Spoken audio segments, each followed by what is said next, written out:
क्या हुआ था शिबली सदिक हृदय के साथ? पूरी कहानी जानकर आपके रोंगटे खड़े हो जाएंगे। तो चलिए शुरू करते हैं आज की यह वीडियो। शिबली सदिक हृदय बांग्लादेश के चित्तगोंग का रहने वाला 19 साल का हंसता खेलता हुआ लड़का था। जिंदगी को लेकर उसके भी काफी सारे सपने थे और अपने सपने को पूरा करने के लिए वह पढ़ाई के साथ साथ काम भी करता था।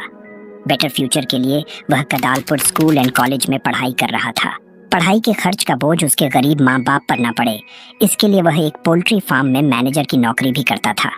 शिबली की दो ही जिंदगी थी, पढ़ाई और काम। वह हर वक्त इन्हीं दोनों में लगा रहता था। शिबली अपने काम के प्रति कुछ ज्यादा ही ईमानदार था और उसकी यही ईमानदारी उसके लिए मुसीबत बन गई। शिबली कदालपुर के जिस पोल्ट्री फार्म में मैनेजर की नौकरी कर रहा था, उस पोल्ट्री फार्म में माइनॉरिटी ट्राइबल कम्युनिटी के भी 5-6 लोग काम करते थे।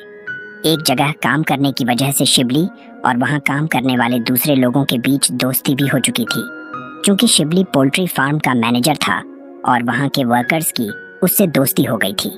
इस दोस्ती का नाजायज फायदा उठाकर वो लोग अपने काम में कोताही बरतने लगे, लेकिन शिबली को यह हरगिज ग्वारा नहीं था।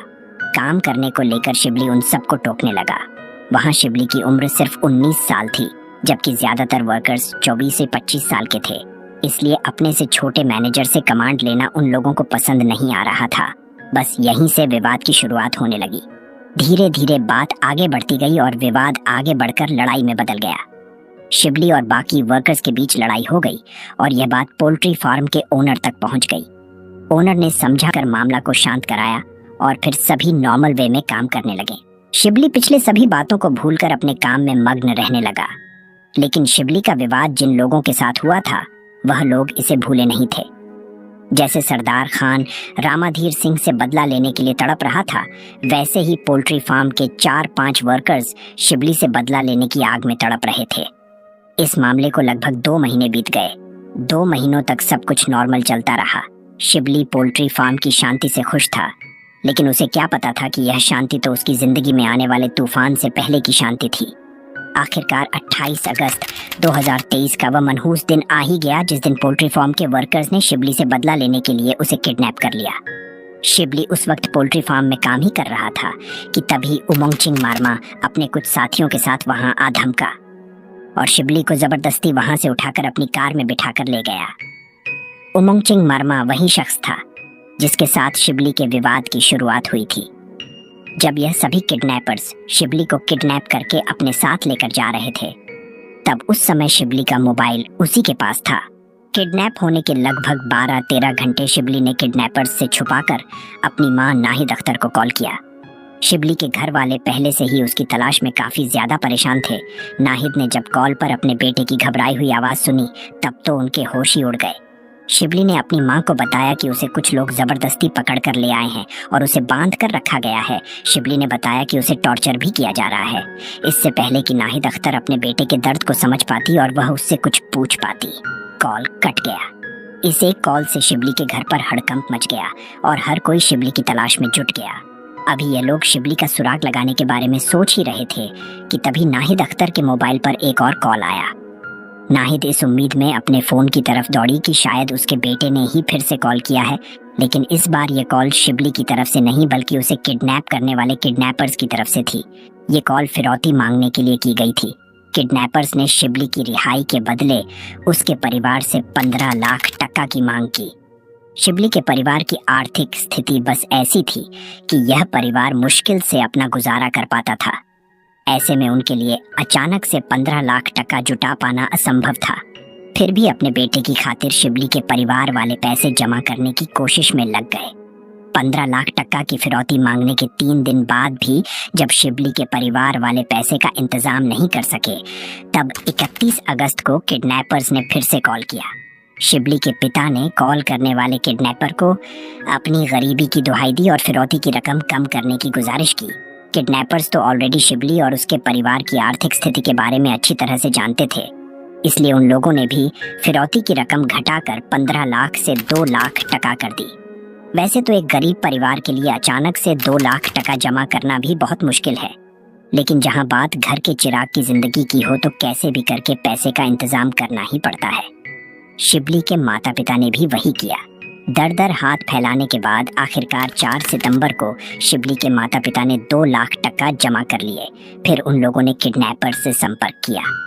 किडनैपर्स ने शिबली के पिता को पैसे लेकर बंदरबान डिस्ट्रिक्ट हेडक्वार्टर्स के पास बुलाया। मरता क्या ना करता, अपने बेटे को वापस पाने की उम्मीद लिए शिबली के पिता पैसे लेकर बताए गए जगह पर पहुंच गए। वहां पैसे लेने के लिए 2 बंदा आया। शिबली के पिता ने उन्हें पैसे का बैग थमाया। पैसे लेकर जब वह दोनों बंदा वहां से जाने लगा तब उन्होंने पूछा कि शिबली कहाँ है। उन दोनों ने जवाब दिया कि तुम घर जाओ, तुम्हारे घर पहुंचने से पहले ही शिबली घर पहुंच चुका होगा।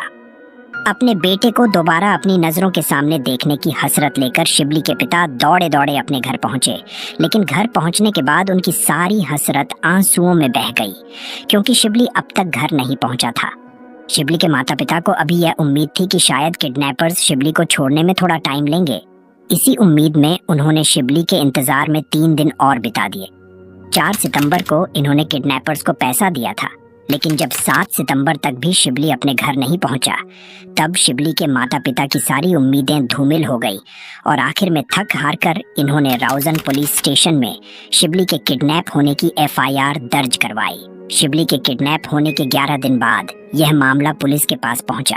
शिबली के माता पिता ने रिपोर्ट दर्ज करवाने में इतना वक्त इसलिए लगाया क्योंकि किडनैपर्स ने इन्हें धमकी दी थी कि अगर पुलिस को खबर की तो उन्हें अपने बेटे से हाथ धोना पड़ेगा। लेकिन 11 दिनों के इंतजार के बाद भी जब उन्हें उनका बेटा नहीं मिला, तब जाकर उन्हें पुलिस में रिपोर्ट दर्ज करवानी पड़ी। पोल्ट्री फार्म में 2 महीने पहले हुए झगड़े के अलावा शिबली का कभी किसी भी विवाद से कोई नाता नहीं था। इसी आधार पर शिबली की मां ने पोल्ट्री फार्म के ही 6 लोगों पर अपने बेटे को किडनैप करने का आरोप लगाया। इन 6 लोगों में उमंगचिंग मरमा, स्विचिंगमुंग मरमा, अंगथुईमुंग मरमा और उक्याथावाई मरमा नामजद आरोपी थे, जबकि 2 अज्ञात लोग थे। शिबली को पोल्ट्री फार्म से ही किडनैप किया गया था। पुलिस ने अपनी जांच भी उसी जगह से शुरू की। जितने भी नामजद आरोपी थे, पुलिस ने उन सभी से बारी बारी से पूछताछ करनी शुरू की। शुरुआती पूछताछ में तो इन लोगों ने पुलिस को बरगलाने की काफी कोशिश की, लेकिन पुलिस के सामने उनकी चालबाजी ज्यादा देर तक काम नहीं आई और पुलिस ने 4 आरोपियों में से 3 आरोपी उमंगचिंग मारमा, अंगथुईमुंग मारमा और स्विचिंगमुंग मारमा को शिबली को किडनैप करने के आरोप में गिरफ्तार कर लिया। पुलिस ने बाकी 2 आरोपियों की भी तलाश जारी रखी और इधर शिबली का सुराग हासिल करने के लिए गिरफ्तार किए गए तीनों आरोपियों से भी सख्ती से पूछताछ जारी रही। पुलिस ने तीनों गिरफ्तार आरोपियों में से उमंगचिंग मारमा को मुख्य आरोपी माना और पुलिस ने इसी से सारी सच्चाई उगलवाई। सच्चाई ऐसी थी जिसे सुनकर आपके होश फाख्ता हो जाएंगे।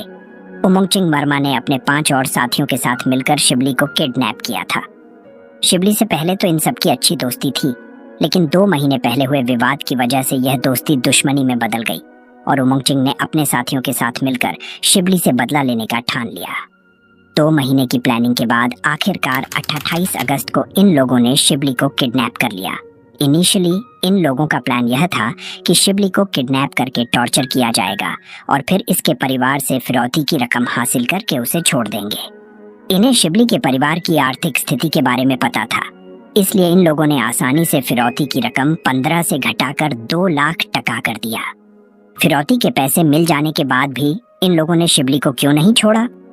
इस सवाल के जवाब पर उमंगचिंग का कहना था कि शिबली को पता था कि उसे हम सबने ही मिलकर किडनैप किया है। अगर हम शिबली को छोड़ देते तो वो पुलिस को जाकर सारी सच्चाई बता देता और हम जेल चले जाते। इसलिए हमने खुद को बचाने के लिए शिबली को ही मार दिया। छोटी सी बात को लेकर शुरू हुआ विवाद आखिरकार शिबली की मौत के अंजाम के रूप में सामने आया। लेकिन अब सवाल ये था कि अगर शिबली मर चुका है तो फिर उसकी लाश कहाँ है? उमंगचिंग मारमा ने बताया कि शिबली को मारने के बाद उन लोगों ने उसकी लाश रौजन में ही ऊंचे पहाड़ पर छुपा दिया है।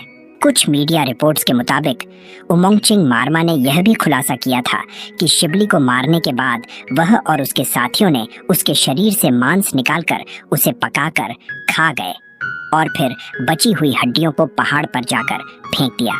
खैर, 11 सितंबर को डेड बॉडी की रिकवरी के लिए पुलिस मुख्य आरोपी उमंगचिंग मारमा को लेकर उस जगह गई जहां इन लोगों ने शिबली को मारकर फेंक दिया था। पुलिस के साथ साथ वहां शिबली के माता पिता और रिश्तेदार भी मौजूद थे। आखिरकार पहाड़ पर जंगलों के बीच पुलिस को एक कंकाल मिल ही गया, जिसके ऊपर का सारा मांस गायब था और सिर्फ हड्डी बचा हुआ था। शिबली के माता पिता और रिश्तेदार उस कंकाल को देखकर आंसुओं में डूब गए। पुलिस कंकाल और आरोपी उमंग चिंग को अपने साथ लेकर पुलिस स्टेशन की ओर निकल गई। इधर आसपास के इलाकों में शिबली की लाश मिलने की खबर आग की तरह फैल गई। आरोपियों के खिलाफ लोगों का गुस्सा भड़क उठा। पुलिस जिस रास्ते से आरोपी उमंग चिंग को लेकर गुजरने वाली थी, गांव वालों ने रास्ते पर पेड़ वगैरह डालकर रास्ता बंद कर दिया। जैसे ही पुलिस की गाड़ी वहां पहुंची, गुस्साई भीड़ पुलिस की गाड़ी पर टूट पड़ी और आरोपी उमंग चिंग मारमा को गाड़ी से खींचकर बाहर निकाला। बेकाबू भीड़ ने उमंग चिंग को मारना शुरू किया और तब तक मारते रहे जब तक उसकी जान नहीं चली गई। भीड़ को शांत करने की कोशिश में 3 पुलिस वाले भी जख्मी हो गए। अंत में बेकाबू भीड़ को काबू करने के लिए पुलिस को आंसू गैस के गोले और ब्लैंक शेल फायर करने पड़े।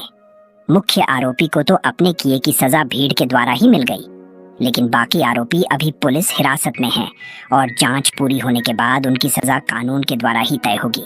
सजा जो भी मिल जाए, लेकिन इन लोगों ने छोटी सी वजह के लिए शिबली के माता पिता से जो छीन लिया, पूरी दुनिया की कोई भी चीज उसकी भरपाई नहीं कर सकता। तो दोस्तों, यह थी शिबली सदिक हृदय के दर्दनाक अंत की कहानी। आपका इस केस के बारे में क्या कहना है, कमेंट में जरूर बताएं। वीडियो पसंद आई हो तो इसे लाइक, कमेंट, शेयर और चैनल को सब्सक्राइब जरूर करें। Thanks for watching.